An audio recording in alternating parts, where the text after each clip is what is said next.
ಎಲ್ಲಾ ಹಾನಿಯಿಂದ ಕೂದಲನ್ನು ರಕ್ಷಿಸುತ್ತೆ. ಬರೀ Amrit noni reach root premium hair oil.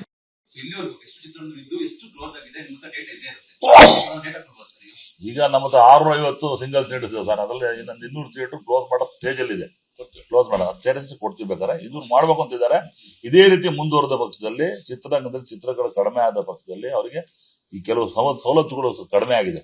ಈಗ ಟ್ಯಾಕ್ಸ್ ಸಿಸ್ಟಮ್ಗಳು ಕೆಲವು ಸಿಸ್ಟಮ್ ಅದನ್ನು ನಾವು ಸಪೋರ್ಟ್ ಮಾಡೋಂಥ ಕೆಲಸ ಪುನಶ್ಚೇತನೆ ಮಾಡೋಕೆ ಸರ್ಕಾರಕ್ಕೆ ಕೇಳಬೇಕು. ಅದು ಸರ್ಕಾರದ ultimate authority to protect the interest of the exhibitor. ಅದನ್ನ ಮಾಡುವಂತ ಕೆಲಸ ಈ ಕೂಡಲೇ ಮಾಡ್ತಾರೆ. ಜಾಸ್ತಿ ದಿನ ಅಲ್ಲ, ಇದು ಮ್ಯಾಟರ್ ಆಫ್ 1 ವೀಕ್ ಒಳಗೆ ಭೇಟಿ ಮಾಡಿ ಇನ್ನೊಂದು 2 ಮೀಟಿಂಗ್ ಇದೆ ಕಲಾವಿದರ ಜೊತೆ, ಆಮೇಲೆ ನಮ್ಮ ಕನ್ಸರ್ನ್ ಅಂಗಸಂಸ್ಥೆಗಳು ಚರ್ಚೆ ಮಾಡಿ ಒಂದು ಕಮಿಟಿ ಮಾಡ್ಕೊಂಡು ಅದನ್ನ ತಗೊಂಡು ಸರ್ಕಾರಕ್ಕೆ ಮನವಿ ಕೊಟ್ಟು ಕಲಾವಿದರು ಕೂಡ ಜೊತೆ ಹೋಗ್ತದ ಇಂಪ್ಲಿಮೆಂಟ್ ಮಾಡೋ ಅಂತ ಕೆಲಸ ಮಾಡ್ತೀವಿ. ಇನ್ನೊಂದು ದೊಡ್ಡ ಸಮಸ್ಯೆ ಕೇಳಿ ಬರ್ತದೆ ಅಂತಂದ್ರೆ ಬೇರೆ ರಾಜ್ಯಗಳಲ್ಲಿ ಥಿಯೇಟರ್ ಅಂದ್ರೆ ಟಿಕೆಟ್ ತುಂಬಾ ಕಡಿಮೆ ಇರುತ್ತೆ, ಜೊತೆ ಕ್ವಾಲಿಟಿ ಆಫ್ ಥಿಯೇಟರ್ ತುಂಬಾ ಚೆನ್ನಾಗಿದೆ ಅಂತ. ನಮ್ಮ ರಾಜ್ಯದಲ್ಲಿ ಬಂದ್ರೆ ನೆಟ್ಗೊಂದು ಶೌಚಾಲಯ ಇರೋದಿಲ್ಲ, ಥಿಯೇಟರ್ 200-300 ಹೋಗಿರುತ್ತೆ ಅನ್ನೋ ಒಂದು ಮಾತುಕತೆ ಇದೆ.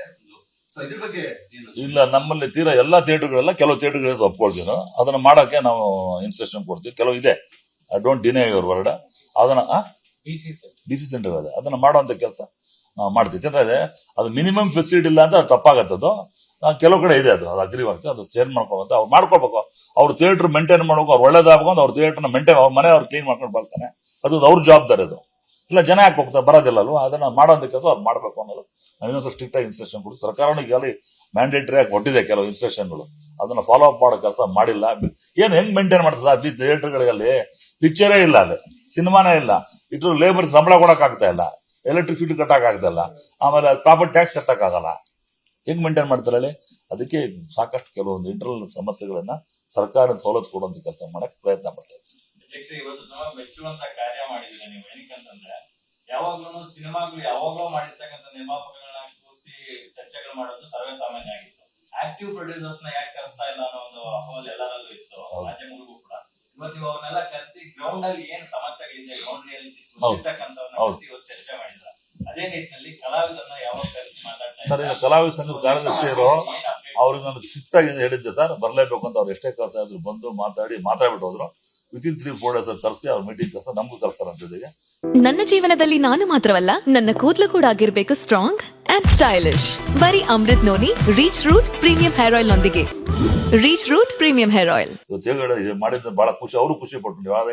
ಹೊಂಬಾಳೆ ಫಿಲ್ಮ್ಸ್ ಇಂದ ಬಂದಿದ್ರು, KRG ಇಂದ ಬಂದಿದ್ರು, ಎಲ್ಲ ಪ್ರೊಡ್ಯೂಸರ್ಸ್, ಎಲ್ಲ ಸೀನಿಯರ್ ಪ್ರೊಡ್ಯೂಸರ್ಸ್, ಹೊಸ ನಿರ್ಮಾಪಕರು ಬಂದಿದ್ರು. ಎಲ್ಲಾರು ಕರೆದು ಕುರ್ದು ಅದೆಲ್ಲ ಇವ್ ನಮ್ಮ ದಯಾಳು ಬಹಳ ಚೆನ್ನಾಗಿ 3-4 ಪಾಯಿಂಟ್ ಕೊಟ್ಟು, ಇದು ನಮ್ಮ ರಿಗಾರ್ಡಿಂಗ್ ಟಿಕೆಟಿಂಗ್ ವಿಚಾರದಾಗ್ಲಿ, ಆಮೇಲೆ ಅಪ್ರೋಚ್ ಗೌರ್ಮೆಂಟ್ ಆಫ್ ಇಂಡಿಯಾ ಆಗಲಿ, ಅದು ನಾವೇ ಮಾಡ್ಬೇಕು ಅಂತ ಡಿಸೈಡ್ ಮಾಡಿ ಸರ್. ನಮಗೂ ಕಾಂಟ್ಯಾಕ್ಟ್ ಚೆನ್ನಾಗಿದೆ. ಲಾಸ್ಟ್ ಟೈಮ್ ನಾನು ಡಿಪೆಂಡ್ ಆಗಿದ್ದು ಕೆಲವರಿಗೆ. Should not depend on anybody. Autonomous ಮಾಡುವಂತ ಶಕ್ತಿ ನಮ್ಗಿದೆ, ನಾನು ಮಾಡ್ತೀನಿ. ಅದಕ್ಕೋಸ್ಕರ ನಿಮ್ ಸಹಕಾರ ಇರಲಿ. ಖಂಡಿತವಾಗಲೂ ಈ ಟೆಲಿಗ್ರಾಮ್ ವಿಚಾರದಲ್ಲಿ ಇದಕ್ಕೊಂದು ಸೂಕ್ತವಾದ ಪರಿಹಾರಗಳು ಪ್ರಾಮಾಣಿಕದ ಪ್ರಯತ್ನ ಅಂತೂ definitely I do it with the support of the industry. Star ಚಿತ್ರಗಳು ಜಾಸ್ತಿ ಆಗಬೇಕು ಅನ್ನೋದು ಮೂಲ ಉದ್ದೇಶ. ಅದರ ಬಗ್ಗೆ ಏನಾದರೂ ಸರ್, ಈಗ ಸ್ಟಾರ್ ಚಿತ್ರಗಳು ಯಾಕೆ ಡಿಲೇ ಆಗಲ್ಲ ಚರ್ಚೆ ಆಯ್ತು. ಈಗ ಕೆಲವು ಶೂಟಿಂಗ್ 100 days 120 days ಶೂಟಿಂಗ್ ಆದ್ಮೇಲೆ ಪೋಸ್ಟ್ ಪ್ರೊಡಕ್ಷನ್ ಹೋಗೋದ್ರೆ CG ಹೋಗೋದ್ರಲ್ಲಿ ಟೆಕ್ನಿಕಲ್ ಸೌಂಡ್ ನೋಡಿ, ಬರೋ ಸಿನಿಮಾಗಳ CG ವರ್ಕ್ ತುಂಬಾ ಇದೆ. ಆದ್ರೂ ಕೂಡ ಅವ್ರು ಎಷ್ಟಕ್ಕೆ 2 ಸಿನಿಮಾ ಮಾಡುವಂತದ್ದು ವಿಚಾರನ ಚರ್ಚೆ ನಡೀತಿದೆ.